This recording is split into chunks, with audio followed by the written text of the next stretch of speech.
박현경 기자의 인사이드 아메리카. 네, 박현경 기자 나와 있습니다. 안녕하십니까? 네, 안녕하십니까? 자, 이 다음 주 추수감사절인데 이제 기부가 많아지는 또 연말이기도 합니다. 네. 오늘 이 기부와 관련된 주제를 갖고 나왔네요. 네, 그렇습니다. 그런데 기부하면 보통 이제 마음이 따뜻해져야 하는데요. 네. 오늘 이 시간에 말씀드릴 것은 그렇지 못하고 오히려 좀 씁쓸한 내용입니다. 기부 사기에 관련한 소식입니다. 네. 인사이드 아메리카를 통해서 이제 좀 전해드린 적이 있는 뉴스인데요. 한밤중에 차를 타고 가다가 가스가 떨어져서 이 여성을 도와준 노숙자에게 네. 이 여성이 고마움을 담아서 이제 기금 모금을 벌였다가 그 모금된 돈을 놓고 법적 이제 그 싸움까지 벌이게 됐다는 소식. 네. 기억하시는 분들 많을 텐데요. 근데 이게 사기로 드러났습니다. 그때 소식을 전해주시면서 이제 그 소송에 들어갔다는 얘기를 해주셨단 말이죠. 네. 기분이 굉장히 좋지 않았어요. 그 뉴스를 들었을 때. 근데 네. 사기라는 거는 저희가 꿈에도 상상하지 않았던 일 아닙니까? 네, 맞습니다. 근데 그러니까 노숙자를 도와줬다는 여성, 그리고 그 여성의 남자친구, 그리고 노숙자까지 이 세 명이 모두 미리 짜고 버린 사기극이었습니다. 그래서 이 사건을 담당한 뉴저지주의 벌링턴 카운티 검찰이 어제 기자회견을 열고 사건에 대한 자세한 이 정황을 밝혔는데요. 정말 충격적입니다. 그래요. 네. 자, 이 사기 행각을 알아보기 전에 이 뉴스를 잘 알지 못하시는 분들을 위해서 좀 어떤 일이 있었는지 좀 정리를 좀 해볼까요, 먼저? 네, 지난해 이맘때쯤으로 거슬러 올라갑니다. 올해 28살의 케이트 맥클레어라는 여성이 이제 한밤중에 펜실베니아주에서 차를 타고 집에 가던 중에 차에 가스가 떨어집니다. 그래서 갑자기 차가 멈춰서니까 노숙자가 걸어오는 거죠. 네. 그러면서 이 여성에게 자신이 가진 전 재산 $20를 갖고 가스를 사올 테니까 넌 위험할 수 있으니 차 안에 있어라 하고 실제로 뭐 가스를 사왔다고 해요. 네. 그리고 그 가스로 무사히 이 케이트란 여성은 집으로 돌아갔다는 겁니다. 근데 그러고 나서 이 은혜를 갚기 위해서 이제 여성은 이 GoFundMe.com이라는 사이트, 모금 사이트에다가 이런 스토리를 올려서 모금 활동을 벌인 것입니다. 근데 이 스토리에 많은 이들이 감동을 받았고요. 무려 14,000명 이상이 모금 활동에 참여를 해서 이 모인 돈은 $400,000에 달했습니다. 엄청나네요. 네. 근데 이 $400,000를 케이트가 노숙자에게 다 안 주고 일부만 줬고요. 나머지 돈으로 자신이 뭐 차를 사고 그다음에 여행을 가고 뭐 이렇게 해서 결국에 노숙자, 이 조니 바빗이라는 노숙자가 안 되겠다 하고서 고소를 하죠. 네. 그리고 이 케이트는 여기에 대해서 조니 보비 노숙자가 약물 중독이기 때문에 돈을 다 주면 돈을 탕진할까봐 자신이 관리해주는 거다라고 했고요. 그래서 여기까지가 전에 한번 이 인사이드 아메리카 시간을 통해서 전해드린 내용이었습니다. 네, 한 번 더 짚어주시니까 이제 그때 기억이 되살아나는데 굉장히 정황들이 디테일하단 말이죠. 네. 근데 이게 다 소설처럼 꾸며낸 거짓이라는 거예요? 네, 그렇습니다. 우선 실제로 전혀 벌어지지 않았던 스토리였던 겁니다.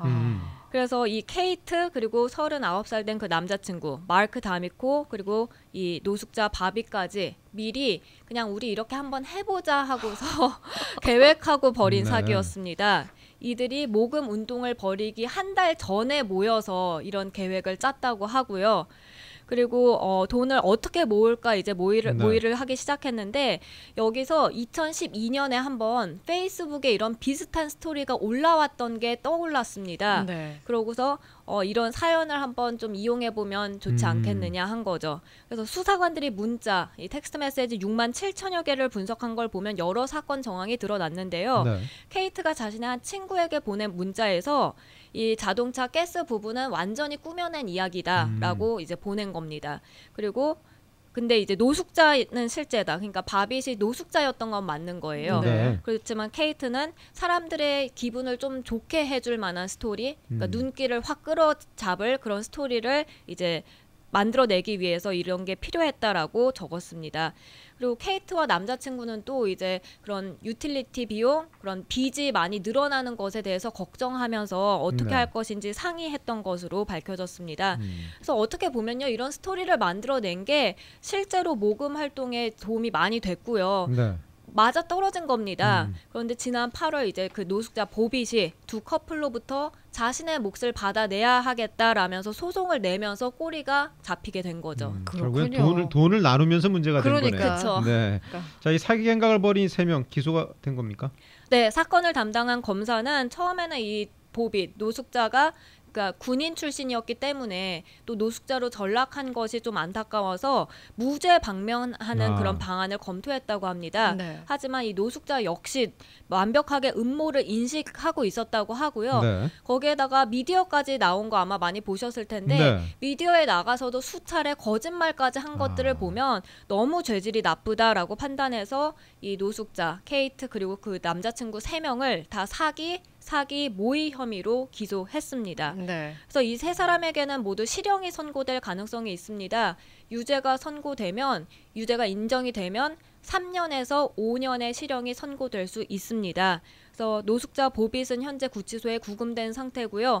나머지 커플은 일단 보석금을 내고 풀려났고 다음 달 24일에 법원에 출두하게 됩니다. 네. 그렇군요. 자, 사기극을 벌인 이 세 사람은 마땅히 벌을 받아야 됩니다. 예. 네. 그런데 이 사연을 듣고요. 마음이 동해서 기금 모금 활동에 참여한 분들, 그런 분들은 이 소식을 그렇죠. 들었을 때 너무 기가 막히고 네. 황당하고 그럴 것 같아요. 네, 어떻게 보면 피해자들인 거죠. 그렇죠. 네. 그리고 피해자들이니까 자신이 냈던 돈을 돌려받는 게 마땅하고요. 네. 그래서 CNN에 따르면 고펀드미닷컴은 모금에 참여한 이들에게 전액 환불해 주겠다라고 밝힌 네. 상태입니다. 네. 자, 이 최근 들어서 이처럼 모금 사기가 많이 늘어나고 있는 추세인 것 같은데 어떻습니까? 네, 정확한 통계 자료는 이제 나오지 않고 있습니다만 네. 사실 요즘에 이 온라인을 통한 모금 사기 활동 그런 게 많이 뉴스로 보도가 되고 있습니다. 네. 그리고 가장 큰 모금 사이트가 이제 언급한 고펀드미닷컴인데요.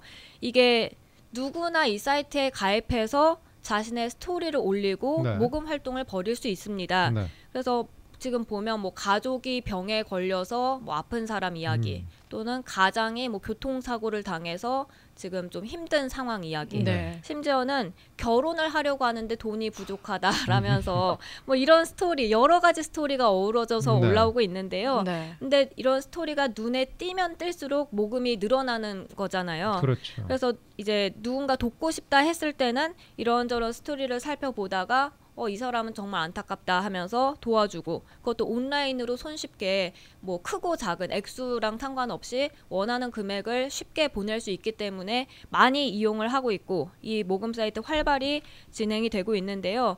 2010년에 설립됐는데 네. 지금 모금 그런 사이트 중에 가장 규모가 크고 한 달 평균적으로 모금 규모가 1억 4천만 달러에 달한다고 와, 합니다. 네. 엄청나네요. 예. 네.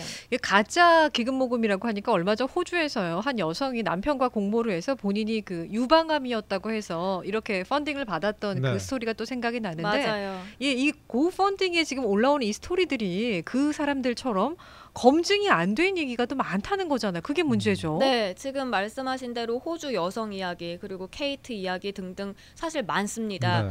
누구나 꾸며서 올릴 수 있다는 점이 문제인데요. 앞서 말씀하신 이 호주 여성 같은 경우에도 고펀드미에다가 자신이 그러니까 암에 걸렸다면서 삭발한 사진, 네. 그리고 또 정맥 주사 맞는 사진, 산소 마스크 쓴 사진 이런 것들을 올려서 호주 달러로 5만 5천 호주 달러를 모았고요.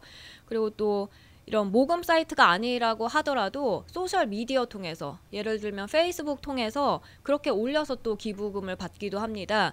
캔사스에서 한 여성은 자신의 7살 된 딸을 이용했습니다. 네. 7살 된 딸이 암에 걸렸다. 그러면서 딸에게도 속여요. 너 암에 걸렸다라고요. 웬일이에요? 네, 그래서 머리까지 자르게 한 뒤에 한 2년 동안 기부금을 갈취했다고 하고요. 근데 이제 고펀드미닷컴 같은 경우는 이렇게 사기 관련 모금은 전체 모금의 1% 미만이다라고 밝히고 있습니다. 네. 그리고 거짓이다, 사기다라는 사실이 밝혀지게 되면 네. 즉시 그 페이지를 닫고 그다음에 그 인물, 그 사기 행각을 벌인 사람은 고펀드미닷컴을 평생 동안 이용할 수 없게 만든다라고 네. 조치를 이제 밝혔는데요. 하지만 글쎄요, 순수하게 누군가를 좀 도와주고 싶어서 이런 모금 활동에 참여를 하는데 그런 스토리를 일일이 진짜인지 가짜인지 확인하기가 좀 어렵고요. 그렇죠. 그렇기 때문에 사기 피해를 입는 경우도 뭐 배제할 수는 없습니다. 특히 이제 연말 되면서 뭐 기부가 더 늘어날 텐데 훈훈한 사연이 좀 이렇게 악용되는 게 참 안타깝습니다. 네, 이 순수한 마음을 다시 한번 의심해야 되는 요즘 세태가 좀 그러게 안타깝습니다. 말이에요. 예, 네. 돈이 필요하면 네. 좀 지금 쓰고 있는 씀씀이를 줄이고 음흠. 일을 좀 더 한다든지 긍정적인 그렇죠. 방향으로 생각을 네. 하면 되는데 네. 사람들을 속여서 돈을 받아내려는 이런 사기 근성 없어져야 됩니다. 예. 맞습니다. 박경경 기자 수고했습니다. 네, 고맙습니다. 네.